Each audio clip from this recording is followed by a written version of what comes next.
Hello! Hey guys! My name is Janet. My name is Freddie. And we're so excited to bring you another interview of Dream Chasers. We're here at the beautiful Sierra Mexican Cuisine restaurant. We can't wait to show you some more.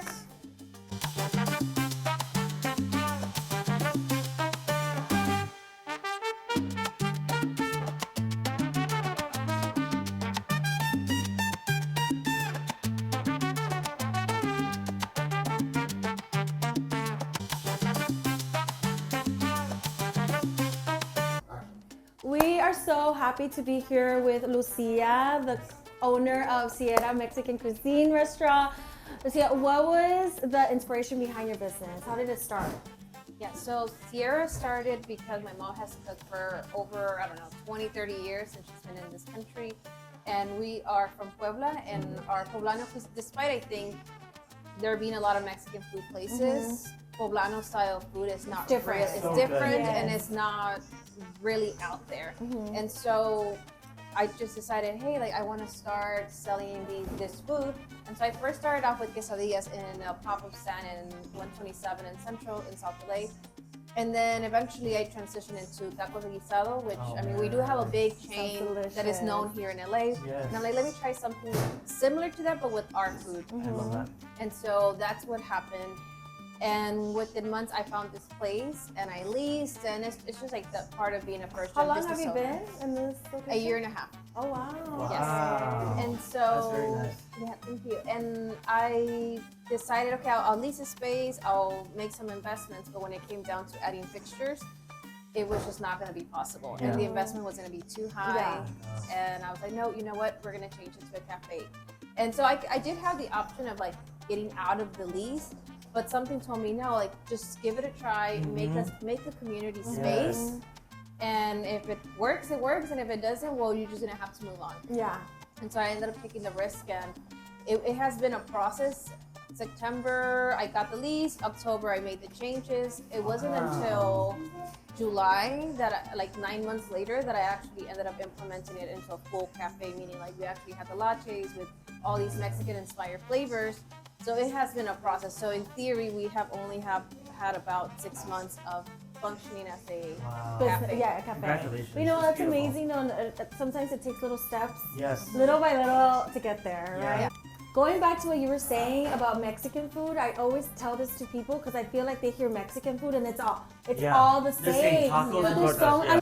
there's so many different cuisines within Mexico. Yes. Different origins do mole diferente, the diferente quesos. Even pozole is different Yeah, everywhere. that's what I always tell people. So to have something that originates from Puebla, that's absolutely beautiful to Yes. carry on the roots I of love your that. family here. So congratulations for that. It's Yeah. beautiful.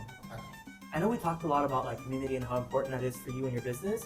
How do you see community? How do you see your business evolving within the community? Yes, so we have provided some free workshops for community members, self-love writing workshops, which is important. Also, vision boards, because as a business owner, it's really important to have a vision, and that is something that we don't always necessarily talk as a community. So my goal is to continue offering these workshops and eventually go from a bigger place, maybe even in this community, or continuing to be in the Southeast LA region, because that's just part of the reason why we even my mission was to provide Poblano style cuisine, but it's also about giving a voice to the community 100%. and a place to celebrate themselves. Yes. Because that's the other part of us being Poblano, is we are from a region where Sierra is where we're from. There's a heavy population of indigenous people, and so there's a lot of that. Yes, there's the nationalism, we're Mexican, but there's also this layer within Mexico, and Absolutely. for I us love that. it's important for people to be you know what, I know this place and what are their values are. Yeah, and it's so interesting because even within Mexico, right? They have little areas where they have dialect, they have their own language, and it's something that we don't really see often, and that's so nice to still And even see. the slang is different too. Absolutely. Speaking Spanish, but then the little Yes. the little slang that you have within the different regions It's, as it's well. a beautiful thing. So I love that. So Sierra is the name of the region from Puebla. Yeah, so Sierra translates to mountains. Okay, but where yeah. we're from is Sierra Norte de Puebla. which Oh, is really wow. big. Okay. That's beautiful. Okay. And I love you mentioning and emphasizing Southeast LA. I think that one thing that We were Janet and just I keep, talking- we keep that's always the mentioning because it's conversation. often that a lot of people who want to open like Latin in general, Mexican businesses, they tend to go more West LA area because they see that there's like a demo for that. Like a lot of people that don't have exposure to this, but I love that you brought it and you kept it here within the community. That's really nice. And I think it's important that within that you're bringing the resources that are 100%. needed, Mhm. and a lot of the resources that we didn't have, even us when we Yeah. first started off our businesses years back, and now having these spaces created not only for Totally. food, for culture, but also for bringing resources to the 100%. community as well. So Lucia, there's not a lot of restaurants that I feel I've been exposed to that carry a lot of Poblano Mexican cuisine. Mhm. So how has your culture specifically and where you're from have inspired the business?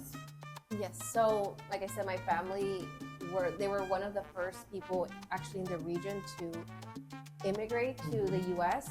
And one of the reasons was because the way that the roads work in Mexico is our town only has one way in, one way out.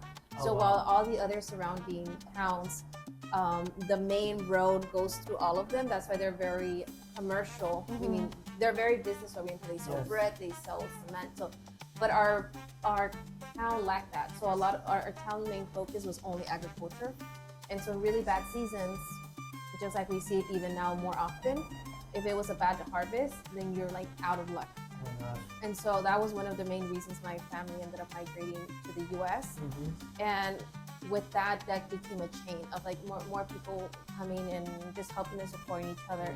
And so that was one of the reasons my mom actually ended up coming to the US at 14 years old. She came in not to go to school, but to come and help her brothers and like be the one that would cook and clean. At and 14 years old. yeah, 14 years old. And so that just started this community. We became a community in South LA, but also the need of continuing those traditions. So it was like the woman that started migrating that would sell the food and feed the people, the immigrant workers in the apartments, because they were still trying to keep those same cultures of like eating the same type of food.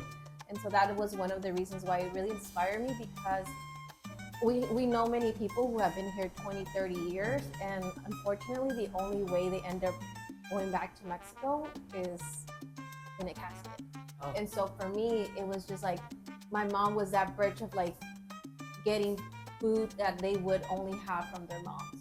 And so for us, it's transporting people into that I don't know, like for us it's a hut, like a little hut where they're like, you just imagining like their mom is waiting for them, and like they probably will never make it there again. And we see this at the Sierra Guisados, which is our taco stand. People are like, I have not had this food in like years. And I was about to say that just the beauty of eating something that you grew up having and not having anywhere else to eat it, and then finally the way our culture connects through food, through cafe, all of those things. It's such The a connections beautiful. that bring us together. I even think it's so interesting that your mom migrated from Sierra to come to the U.S. to bring a sense of home to everybody who was already here. So in a way, like she gave them comfort of like feeling like they were home, and that's something that you can't really like purchase anymore. Yeah, and I think So it's just crazy. a nostalgia. Like how many times we eat something like champurrado always brings me back to like my childhood, especially grandma's. Yes, it takes you back. Yeah, So I think it's just those things that really, unite people through food. And those are the things that we're gonna take. Like that's the only, I mean, aside from pictures and stuff, the only thing that they leave behind are like recipes, right? Yeah. Like it's like if you ever want to, and I've heard this many times, like when their loved one passes away, and they'll make like a pozole that they made back in the day, or the way that their mom made it, or their loved ones, and that makes them feel like they're The way connected. to honor them. Yeah, it almost feels like you're having dinner with them, right? Like you're eating and they're there at the table with you, and that's just a very beautiful thing. Beautiful. What's next? What can we expect to see from you? So right now we are planning on crowdfunding, and that's for multiple reasons. To build this space and taking over was a lot, Oh my gosh. emotionally, economically, and for us to continue. Now we have very loyal customers, and we're very blessed and grateful. But in order for us to expand, we do need a little bit of support, and Oh my so we are planning on crowdfunding, and we're also planning on doing like merch and then basically Yes. building a brand and a lifestyle, because at the end of the day, that's what Sierra really is, and Oh, like I love continuing that. I love it. And eventually our also is selling our line of syrups, which again is like our café de hoy is made here, and a lot of these recipes that we have for our coffees they're actually a blend of things. So we're very, You're very intentional. I'm very about your intentional. I love it, though. I Everything love is that. very intentional. Even if we do, like again, make a blend of like Nutella, Galleta Maria, there's an extra step that we add, and so I think that's what sets Sierra apart from other coffee shops, is that we're very intentional about our syrups and I our love it. coffees. And we're also known here, our specialty is a chicken chipotle sandwich, but also our mole poblano wrap. So even though we couldn't necessarily have a hot kitchen here, the mole poblano was a way that Oh my gosh, that sounds Yeah, amazing. that sounds You're really gonna put good. on a wrap. yeah. That's amazing. That's really, really cool. I love that. Thank Thank you so much for Thank having you for us. your vulnerability. I know, I The love that. Thank you for story being so behind it's open. just so Yeah. beautiful. We Thank appreciate you. it. Bye, guys. Thank you so Bye. much.